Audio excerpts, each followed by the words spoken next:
आज 16 जून सकाळचे साधारणतः 9:30 वाजलेत. पाहूयात येत्या 24 तासात राज्यातील हवामान कसे राहील. हवामान पाहिलं तर विदर्भाच्या पूर्व भागापासून एक कमी दाबाचा पट्टा हा उत्तरेकडून दक्षिणेकडे अशा प्रकारे विस्तारलेला आहे आणि त्यामुळे विदर्भात काही प्रमाणात बाष्पयुक्त वारे पोहोचत आहेत. पाऊस काही ठिकाणी होत आहे आणि ती शक्यता पुढेही काही प्रमाणात चालूच राहील. साधारणतः 20-22 तारखेनंतर राज्याच्या दक्षिण भागाकडून पुन्हा एकदा पावसासाठी वातावरण अनुकूल होताना दिसतंय. साप्ताहिक अंदाजानुसार त्याबद्दल कळवलं की शनिवार, रविवार नंतर वातावरणात हा बदल जाणवतोय. बाकी आत्ता तरी उत्तरेकडचे येणारे कोरडे वारे हे राज्यात वाहत आहेत. हे वारे वाहतील. मुंबई, पुणे पाऊस त्यामुळे होत नाहीये. नाशिककडे पाऊस नाही. उत्तर महाराष्ट्रात सुद्धा लवकरच म्हणजे 20-22 तारखेनंतर सुद्धा लवकरच पाऊस होईल अशी शक्यता नाही. उत्तर महाराष्ट्राला थोडंसं अजून जास्त वाट पाहायला सुद्धा लागू शकते.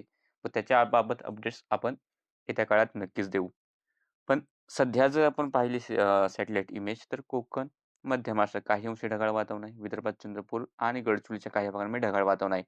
विशेष पावसाचे ढग नाही येथे आणि येत्या 24 तासातील जर आपण विचार करायला गेलो, तर येत्या 24 तासामध्ये आपल्याला साधारणतः अमरावती, अकोला, बुलढाण्याचे उत्तर भाग, वर्धा, नागपूरचे उत्तर भाग या ठिकाणी मेघगर्जनेसह मध्यम ते काही ठिकाणी थोडासा जोरदार पाऊस सरी, वादळी वारे वाहण्याची शक्यता दिसत आहे.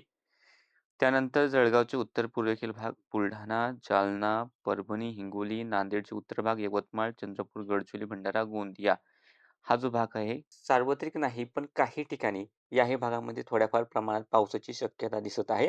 20% 30% म्हणू शकता पाऊस होण्याची शक्यता आहे.